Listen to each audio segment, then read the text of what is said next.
Kalau dia tidak bekerja, berarti tidak memenuhi kriteria untuk menikah.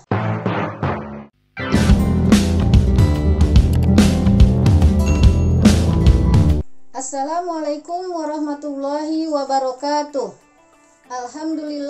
Alhamdulillahillazi ja'alal ilma toharatan lin nufus wa nuran lil basair wa tariqan ilal haq wa hadiyan ilal jannah. Asyhadu an la ilaha illallah wa asyhadu anna Muhammadan abduhu wa rasuluh, amma ba'du.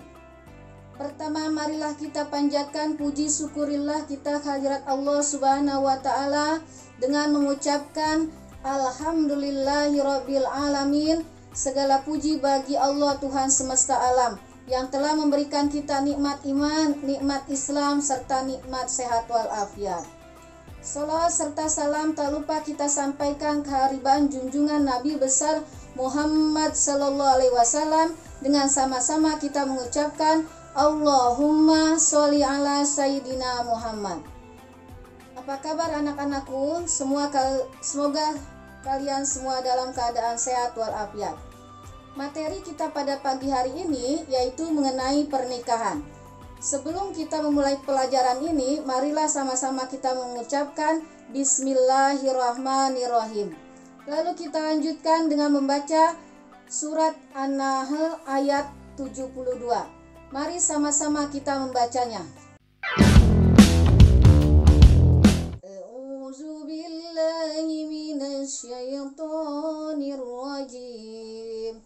Bismillahirrahmanirrahim. Wallahu ja'ala lakum min anfusikum azwaja wa ja'ala lakum min azwajikum banina wa hafadah wa razaqakum minat thayyibah.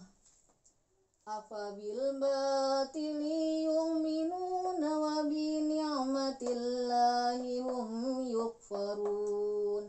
Shadaqallahul azim.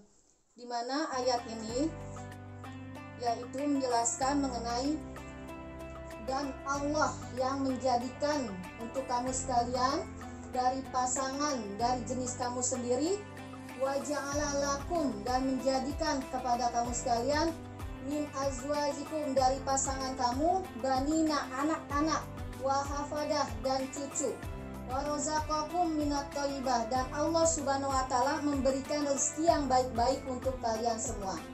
Afabil batili yu'minuna. Tetapi mengapa mereka mengimani kepada yang batil? Wa bi ni'matillahi hum yukfarun dan mereka mengingkari akan nikmat Allah. Inti dari surat An-Nahl ayat 72 ini adalah Allah Subhanahu wa taala menjelaskan bahwa Allah menciptakan manusia berpasang-pasangan. Ada laki, ada perempuan. Jadi jelas-jelas laki-laki dan jelas-jelas perempuan, bukan setengah laki-laki ataupun setengah perempuan. Lalu Allah mengatakan agar diadakan pernikahan, ya, diadakan ikatan. Lalu juga dijelaskan bahwa dengan adanya pernikahan ini akan terbentuk anak-anak dan cucu-cucu dan keturunan yang banyak, dan Allah akan memberikan rezeki yang banyak. Lalu Allah sendiri juga menjelaskan kenapa setelah diberikan Allah keturunan dan rezeki yang baik, masih banyak manusia yang mengimani kepada yang batil, dan masih banyak manusia yang mengingkari akan nikmat Allah Subhanahu wa taala. Pertama, kita akan membahas mengenai pengertian pernikahan. Nikah adalah akad yang menghalalkan hubungan antara laki-laki dan perempuan, yang dengan akad itu terbentuklah hak dan kewajiban masing-masing, di mana akad ini dilakukan lillahi ta'ala atau atas niat karena Allah Ta'ala.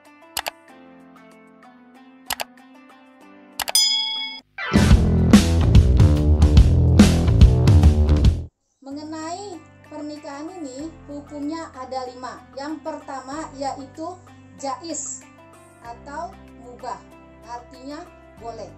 Bahwa hukum dasar pernikahan yang pertama adalah jaiz, boleh bagi siapapun yang sudah memenuhi syaratnya. Yang kedua yaitu sunnah, bagi seseorang yang memenuhi syarat dan dia berkeinginan menikah tetapi masih bisa menahan nafsunya untuk tidak melakukan perzinahan, maka itu hukumnya sunnah. Yang ketiga yaitu wajib, bagi yang sudah memenuhi syarat dan takut kalau lama-lama nggak cepat nikah akan terjadi perzinahan, nanti wajib. Yang keempat makruh hukumnya. Bagaimana? Itu bagi laki-laki yang dia ingin menikah tetapi belum kerja. Kenapa? Karena kalau orang sudah menikah akan ada hak dan kewajiban. Artinya apa? Ketika akad itu sudah dilangsungkan, bahwa laki-laki punya kewajiban untuk menafkahi pasangannya atau mendapatkan kewajiban memberikan nafkah. Kalau dia tidak bekerja berarti tidak memenuhi kriteria untuk menikah, belum memenuhi syarat, maka hukumnya makruh. Yang kelima, hukum dari pernikahan itu adalah haram. Kapan itu terjadi? Jika seseorang menikah itu karena ingin balas dendam atau ada niat yang tidak baik. Misalnya seseorang dia ingin menikahi perempuan lain yang pernah dia merasa sakit hati, pernah ditolaklah cintanya misalnya. Nah, ketika dia datang melamar, tujuan dia apa? Kalau nanti sudah jadi istri saya akan siksa. Nah, ini adalah pernikahan yang haram. Atau sebaliknya, perempuan itu menerima perjodohan yang dilakukan oleh orang tuanya. Tujuannya apa? Buat balas dendam atau untuk menyakiti. Itu pun sama. Jadi, jika salah satu ada niat tidak baik, hukumnya adalah haram. Itu hukum daripada pernikahan yang semua pada dasarnya kembali lagi kepada niat pasangannya atau niat dari calon suami.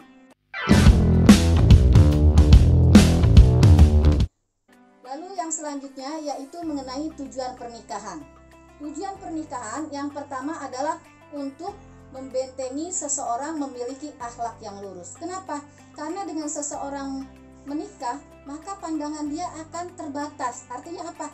Dia tidak akan lagi melihat pasangan yang lain dengan naluri yang tidak baik, dengan akhlak yang tidak baik. Karena itulah dianjurkan seseorang untuk melaksanakan pernikahan. Karena dengan orang menikah, pandangannya akan lebih tunduk. Artinya apa? Yang dia lihat hanya pasangannya aja tanpa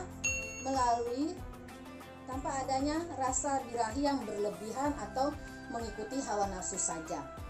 Yang kedua yaitu tujuan daripada menikah adalah untuk menyalurkan daripada hak asasi manusia. Naluri hak asasi manusia yaitu adanya libido seksual di jalan yang halal. Karena manusia itu pasti mempunyai rasa seperti itu.